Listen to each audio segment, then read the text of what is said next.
The red ribbon was a text message arrived at 11:47 p.m. on a Tuesday. "We need to talk about what you owe us." I stared at the screen, my daughter asleep against my shoulder, her breath warm on my neck. The living room was dark except for the blue glow of my phone and the nightlight plugging away in the corner, the one shaped like a moon that I'd bought at Target for $8.99 because it was all I could afford that week. What I owe them. My thumb hovered over the message. Delete, block, respond. My heart made the choice before my brain could intervene. For what? 3 dots appeared, disappeared, appeared again. For everything. 4 years earlier, I sat across from my parents at their dining table. The same cherry wood table where I'd eaten thousands of meals, done homework, celebrated birthdays. My father's hands were folded in front of him like he was about to deliver a sermon. My mother looked out the window at nothing. "We've talked about this, Emma. You're 23 years old. You made your choices." The choice he referred to was visible in the slight swell of my stomach. 5 months along. The father was gone. Not dead, just gone, the way some men evaporate when responsibility crystallizes into something real, something that cries and needs and depends. "I'm not asking for much," I said, hating how small my voice sounded. "Just some help getting started. First month's rent, maybe. I have a job, I just need—" "You need to learn to stand on your own 2 feet." My father's voice wasn't cruel. That was the worst part. He sounded reasonable, like he was teaching me a valuable life lesson. "Your mother and I didn't have anyone helping us when we started out. We figured it out. You will too." I looked at my mother, searching for something. A crack in her silence, a whispered dissent, anything. She touched the pearl necklace at her throat, a nervous habit I'd known my entire life. "Oh," I said finally. "Oh, my sister Madison wasn't there. She was away at college, her 3rd year at a private university that cost more than I'd earn in 2 years at my administrative assistant job. But that was different," my parents had explained before. That was an investment in her future. I walked out of that house carrying nothing but the purse I'd brought in and a new understanding of my place in the family hierarchy. The apartment I found was on the 4th floor of a building where the elevator worked maybe half the time. 600 square feet. The kitchen window looked out at a brick wall. The shower had one temperature, tepid. But it was mine. I bought furniture from Facebook Marketplace and thrift stores. A crib that only had a few scratches. A changing table with a wonky leg that I propped up with folded cardboard. I painted the nursery myself. Pale yellow because I didn't know if I was having a boy or a girl, and yellow felt like sunshine, hope. Maybe this would all work out. My daughter Lily was born on a Wednesday in February. I labored alone until my friend Jessica arrived. Jessica, who'd brought food, who'd held my hand, who'd been more family in those 12 hours than my actual family had been in months. My mother sent a card 2 weeks later. "Congratulations on your new arrival. We're sure you'll do just fine." No visit, no phone call, just a card with the generic message and her signature. Madison sent a gift basket, expensive baby items from some boutique store, things I'd never have bought myself. The card said, "Can't wait to meet her, so busy with school right now, but soon." Soon never came. I learned to navigate motherhood the way you learn to swim when someone throws you in the deep end. Frantically, desperately, with the understanding that you either figure it out or drown. Lily and I developed our own rhythm. I worked from home when she napped. I learned to type one-handed while breastfeeding. I discovered which grocery stores had the best deals on diapers, which generic brands were just as good as name brands, how to make meals that could stretch across 3 days. My parents existed in the peripheral vision of my life.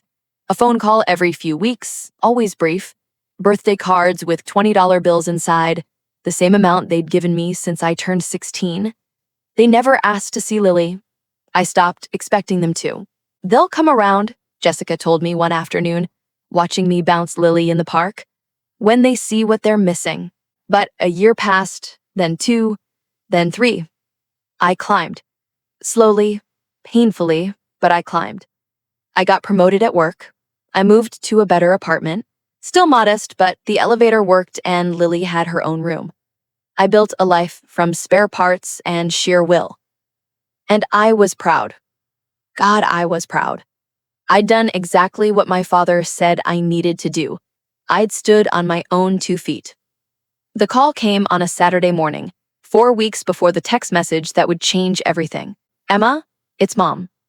I held the phone away from my ear, staring at it like it might bite me. Lily was watching cartoons, her hair and the lopsided pigtails I'd attempted that morning. Hi, Mom. We're having a family dinner next Sunday. Your father and I would like you to come, and bring Lily, of course. It's time we all got together. 4 years? 4 years of distance and silence, and now it was time? Madison will be there, she continued, filling my silence. She's doing so well. We have some exciting news to share. There it was. This wasn't about me or Lily. This was about Madison.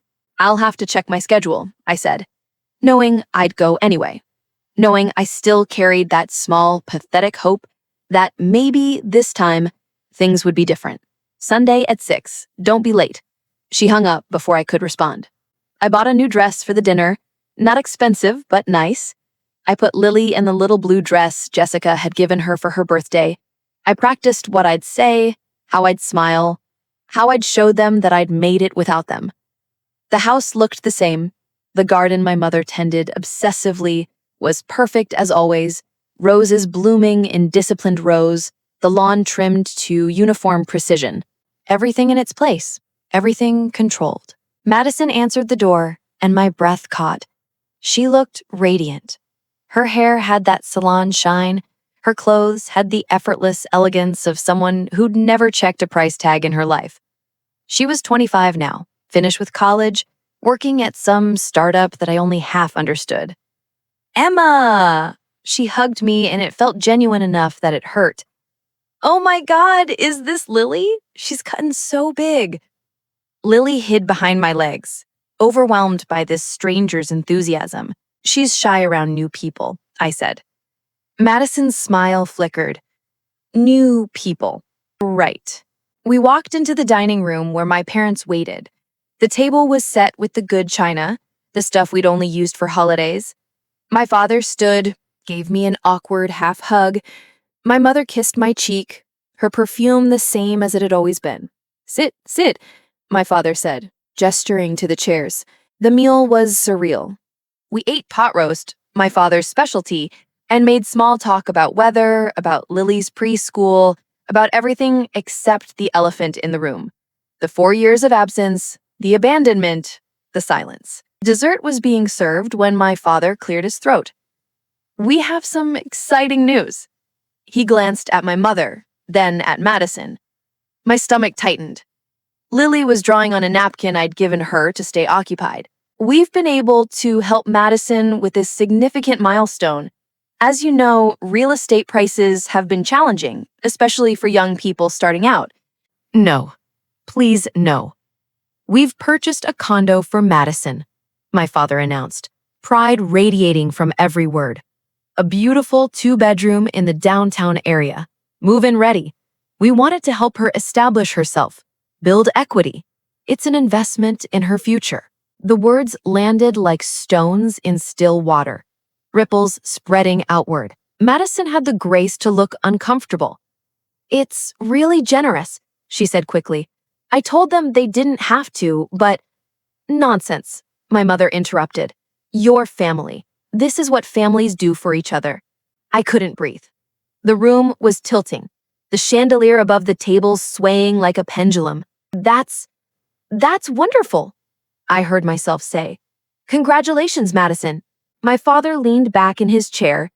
We should go see it tomorrow, Emma. There's going to be a little ribbon-cutting ceremony. We put a red ribbon on the door, Madison's favorite color. Very festive. A red ribbon. Like a present. Like a prize for being the right kind of daughter. I'm sure you understand, Emma. And my mother had that tone. The one that meant this conversation was ending whether I liked it or not. Madison is at a different stage in her life. She's established herself professionally. She's made responsible choices. We're just helping her take the next step. Responsible choices. The words hung in the air between us. Lily tugged on my sleeve. Mama, can we go home? Soon, baby, I whispered.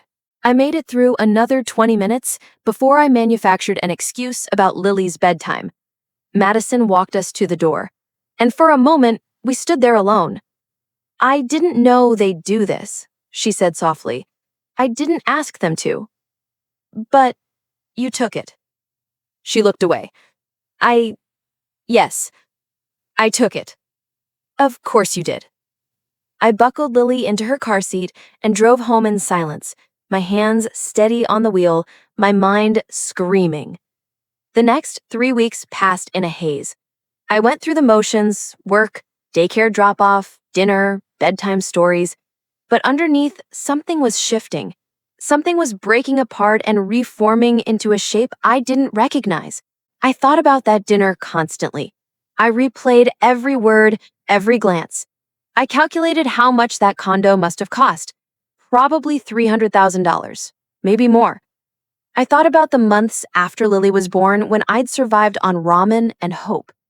I thought about the nights I'd cried in the bathroom so she wouldn't hear, wondering how I'd make rent. They'd watched me struggle.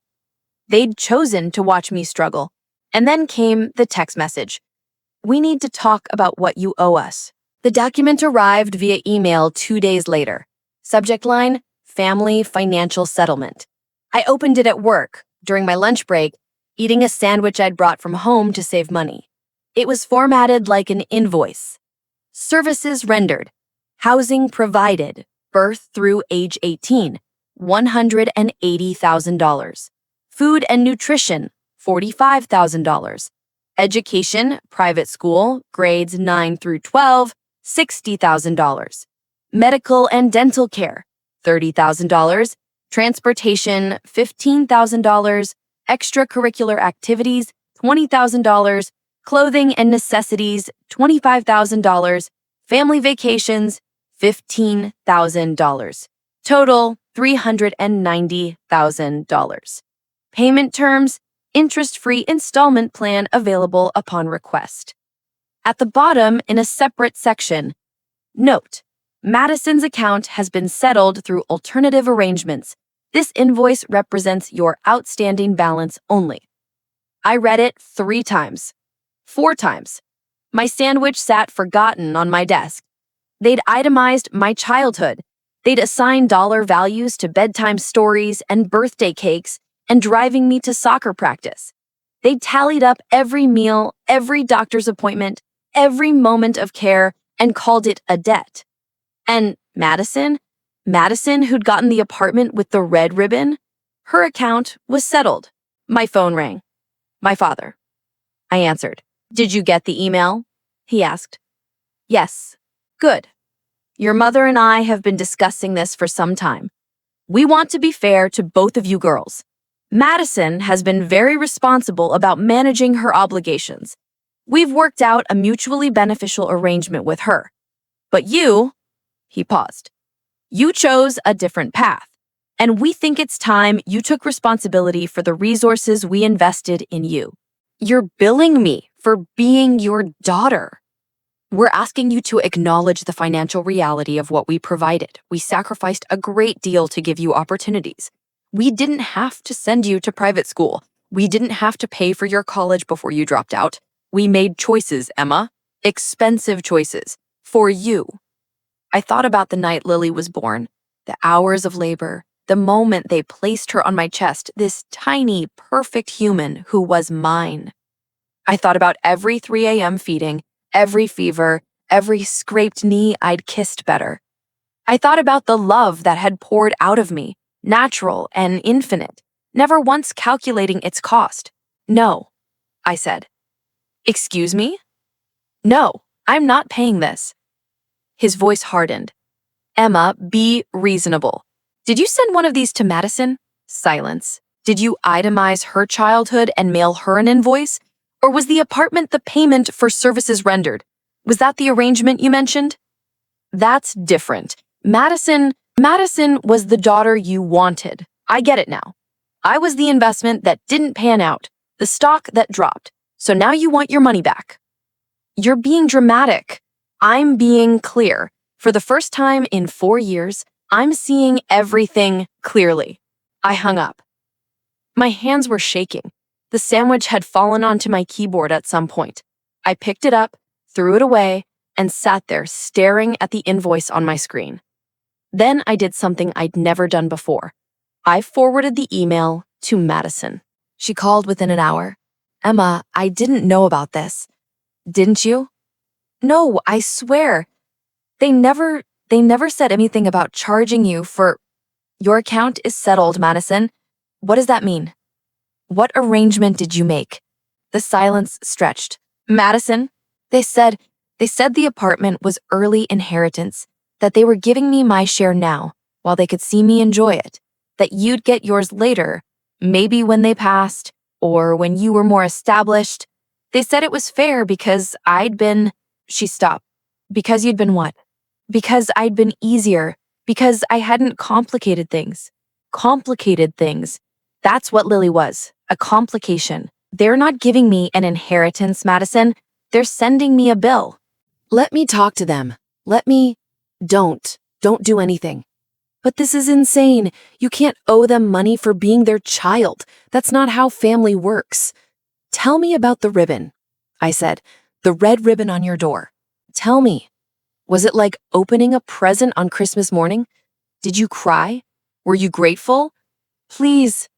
I need to know what the price of being loved looks like in this family, because apparently I never paid it. That's not fair. She was crying now. I could hear it in her voice. Part of me wanted to comfort her, to smooth this over the way I always had, to make it easier for everyone but myself. "You're right," I said. "It's not fair. None of this is fair. But at least now we're being honest about it." I hung up. That night, after Lily was asleep, I wrote an email. I didn't agonize over it. I didn't draft and redraft. The words came easily, like they'd been waiting inside me for 4 years, perfectly formed and ready. 2. Mom and Dad. Subject: Family Financial Settlement. I've reviewed your invoice. Thank you for the detailed accounting of my childhood. I had no idea that maternal affection came with a price tag, or that a father's time was billable by the hour. Since we're being precise about debts owed, I'd like to submit my own invoice. Services rendered: forgiving you for missing my pregnancy, priceless. Forgiving you for not meeting your granddaughter until she was 4 years old, priceless. Every night I cried myself to sleep, wondering why I wasn't good enough, priceless.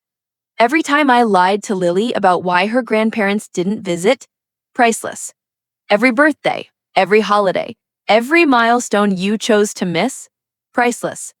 Years of hoping you'd change, that you'd see me, that you'd choose me, priceless. Total, priceless.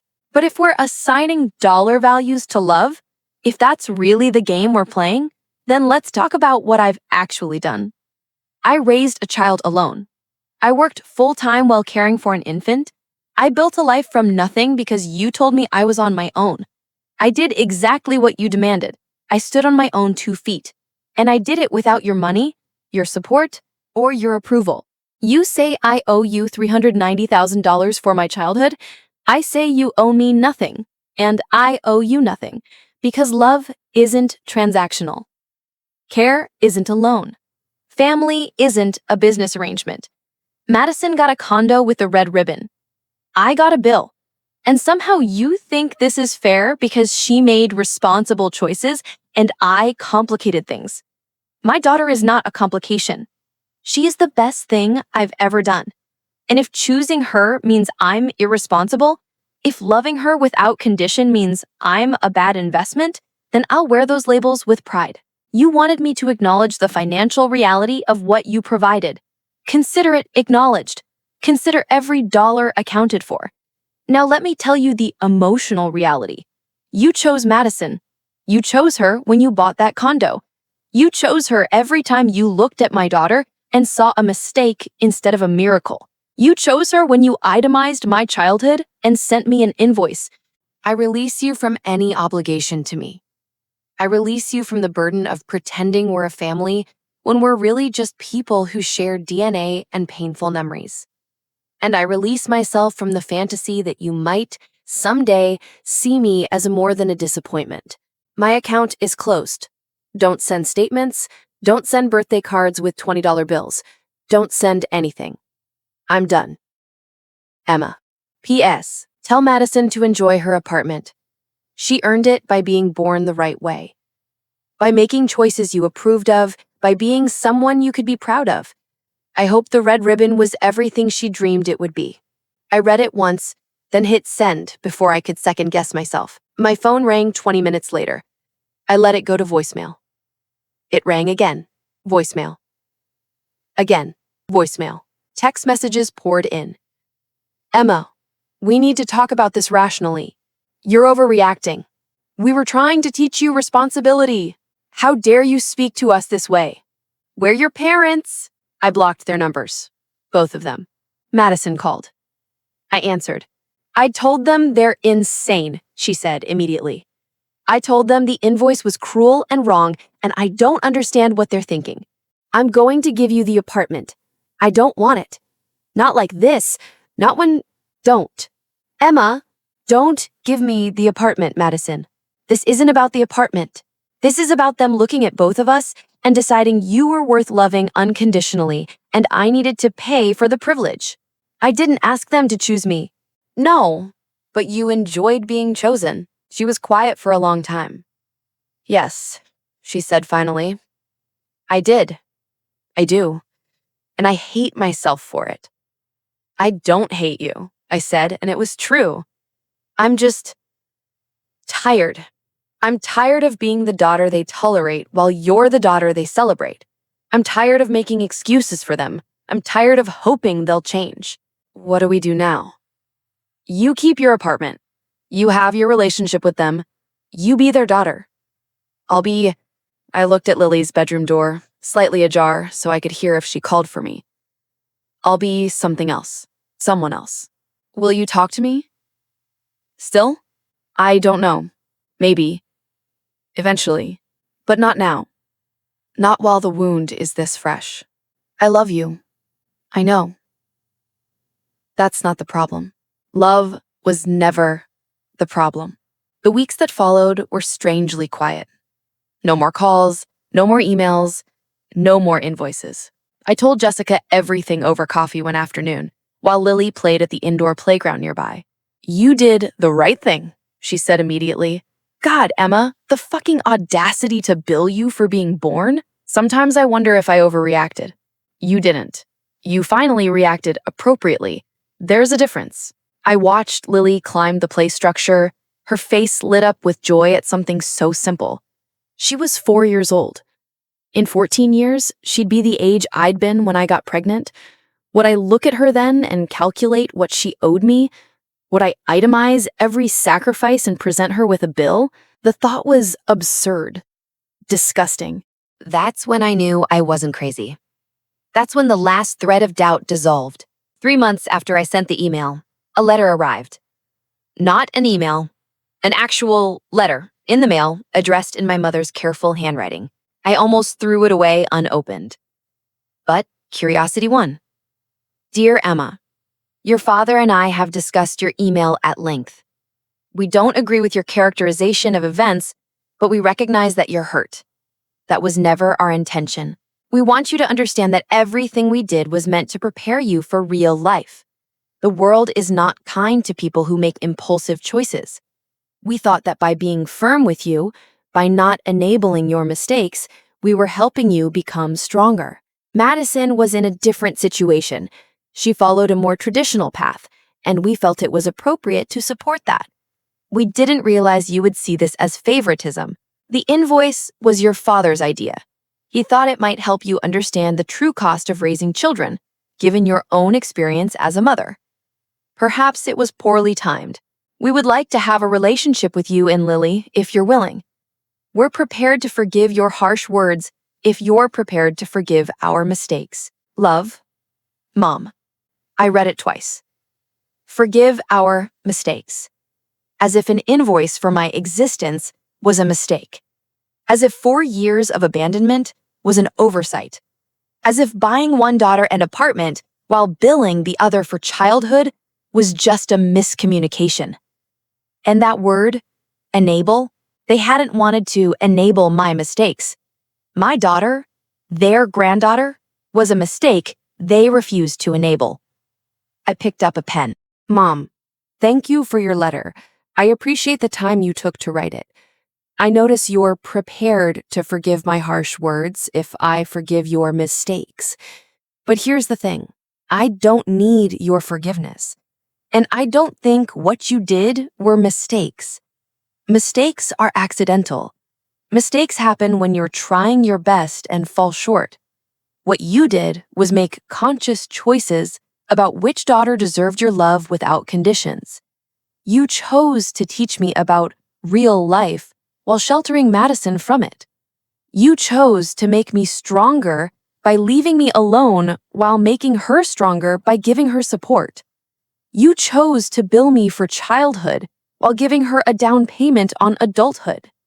Those weren't mistakes. Those were choices. And I'm making a choice too. I choose not to have this version of family in my life. I choose not to teach Lily that love comes with invoices and conditions and red ribbons for the favored child. You wanted to teach me about the cost of raising children. Mission accomplished. I understand it perfectly now.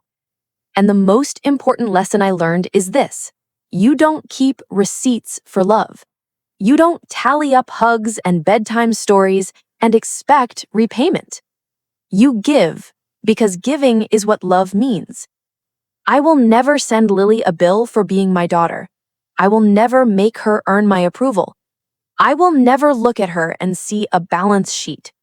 That's the difference between us. Goodbye. Emma. I mailed it the same day. That was 8 months ago. Today is Lily's 5th birthday. We're having a party at the park. Nothing fancy, just cupcakes and juice boxes and a dozen kindergartners running wild on the playground. Jessica is here, helping me keep track of the chaos. Her girlfriend brought face paints, and there's a line of children waiting to be transformed into butterflies and tigers. Lily runs up to me, her face painted like a rainbow. Her happiness so pure it hurts. Mama, this is the best birthday ever. I'm so glad, baby. Are Grandma and Grandpa coming? She asks sometimes. Less now than before, but still sometimes. No, sweetheart. They can't make it today. She hugs my legs, then runs back to her friends. She's okay. She has Jessica, who she calls Aunt Jessie. She has friends who come to her birthday parties. She has a mother who chose her, who keeps choosing her, who will never stop choosing her. She has enough. We have enough. My phone buzzes. A text from an unknown number. This is Madison. I'm using a new phone. I wanted to wish Lily a happy birthday. I also wanted you to know I sold the apartment. I couldn't live there. Every time I walked through that door and saw where the red ribbon used to be, I felt sick. I'm using the money to go back to school. Grad school. Something I actually want to do, not what they wanted for me. I'm also paying for therapy, which I apparently desperately needed. I don't expect you to forgive me. I just wanted you to know that I'm trying to be better, to be honest, to stop accepting prizes I didn't earn. Happy birthday to Lily. She's lucky to have you. I stare at the message for a long time. Then I type, thank you. Good luck with school. It's not reconciliation. It's not forgiveness, not yet. But it's not cruelty either. It's a door slightly ajar. Maybe someday I'll open it wider. Or maybe I won't. But that choice is mine now. That night, after the party, after the cleanup, after Lily is bathed and storied and tucked into bed, I sit on my couch in my modest apartment with the working elevator and the kitchen window that looks at something other than a brick wall now. I think about the invoice. I think about the red ribbon. I think about everything I've lost and everything I've gained. 4 years ago, they told me I was on my own, and I believed it was punishment. Now I understand it was permission. Permission to build a life they couldn't invoice. Permission to love without keeping score. Permission to be the mother they never were. I don't owe them $390,000. I don't owe them anything. And in that debt-free space, I've found something they never gave me: freedom. My phone is in my hand. I scroll to my blocked numbers, looking at their names.